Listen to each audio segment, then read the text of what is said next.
You know, I picked up this book this morning and I began reading, and Brendan Mashadi goes on to talk about the 5 vital roles in our life.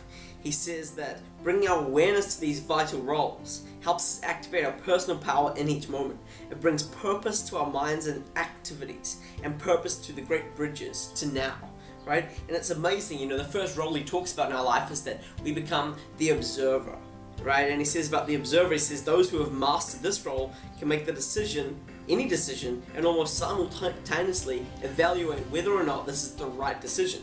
They can sense themselves doing, feeling, and thinking things, and know if they're being authentic.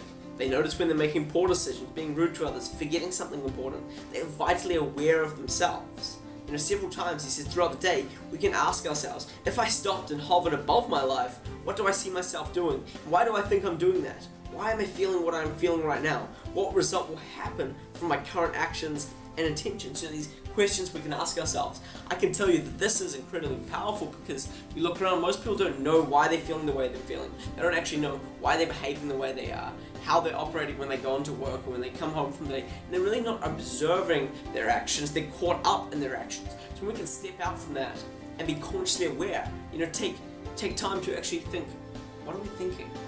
What are we doing right now? And just take that simple time each day and you become the observer. You see yourself from a different perspective, and then you're giving yourself the power to change. You can ask yourself, am I being who I really should be? Am I being the person that I know that I am? Because when we're caught up in the day-to-day, we don't know if we're not observing ourselves. Now the second role, I think this is so vital, right? He says to the director, right? He says if we can imagine life as a movie, then we can imagine ourselves as the one directing each scene and each character within it. The director calls all the shots and is the ultimate planner and authority on what each character is doing, why they are doing it, and what they are going to do next. The director chooses where to focus the camera in each second of filming. The director makes well-reasoned choices about the characters in order to shape a compelling and meaningful story. From this metaphor, we can draw much wisdom for improving our own lives. Those who are unhappy with the current story of their life are those who have not been directing its scenes and its characters. They lacked a plan for their story.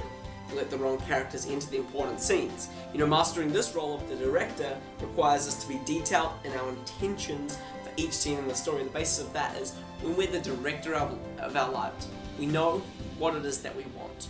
We're consciously choosing.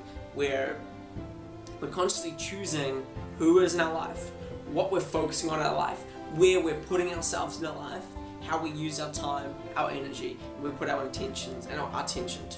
Okay, that's the director.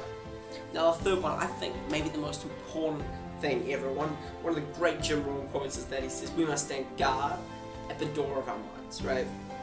Now the guardian, right? The third role deserving is that of the guardian to our mind, our body, and our soul. We must stand at the gates of our life and protect ourselves from unwanted contaminants, negative information, people, and habits. Right? How often we fail in this role. We let such useless information, tripe, and stupidity into our minds.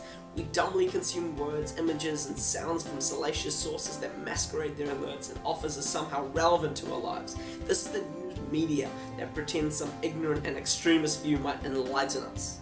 The network that says the reality of a few entitled brats being filmed without a filter might entertain us. It's that webpage that cons us into thinking we're miserable without their products. From all of this, we do not grow wiser but less informed. We're not entertained but we're numb. We're not wealthier but we're poorer. Everything we consume becomes a part of us. Everything. All the useless factoids and scandals do nothing but take root in our psyche and emerge as stupidity and drama later on. Seeing people being petty on television a million times makes us pettier. As guardian of our mind, we mustn't allow the trite and negative to enter so easily. We should be conscious of the information entering our minds. If we set out to learn something, let us be purposeful about the source, seeking to feed our brain with positive, empowering information that moves our lives forward. If we want to be entertained, let us choose the form of entertainment that truly enlivens us. That would bring a depth of understanding, appreciation into our lives. In all cases, let us remain at our post as the protector of a healthy and vital mind. What we see and hear and allow into our brains shapes our personality and our destiny. Most people would feel guilty for destroying someone else's property, yet they wreck their very temple their creator gifted them. Right? That's one of the most powerful things we can do. You know, it's in terms of growing into the person that we want to be, the best version of ourselves. It's not so much about what are the new things that I need to do, but it's what are the old things that I need to get rid of. You know, it's talked about, you know, growing up until, you know, age 18, 20, whatever. We're like a leaf blowing around in the wind. We're not conscious enough to choose our influences. We're not conscious enough to choose the people in our lives, what we listen to, the things that we look at. You know, you'll see kids 12, 13 just watching pornography, right? Are they to know that that is destroying their lives, destroying their conscious mind, their imagination, their creativity? Of course not. So we're blown around. We're not necessarily in conscious control. We don't have the understanding to govern our lives. But there comes a point when we realize that certain things in our life, certain inputs, certain environments are toxic, are contagious. They don't lead to the life that we want, right? There's certain people that bring us down. There's things on TV that's just a waste of time. Things on the internet that is a waste of time. And we realize that. And it's up to us to make that decision. You know, once I realize that, am I going to change it? Am I going to get rid of it? Am I going to be more proactive and decisive with how I live my life? Much love. See you tomorrow.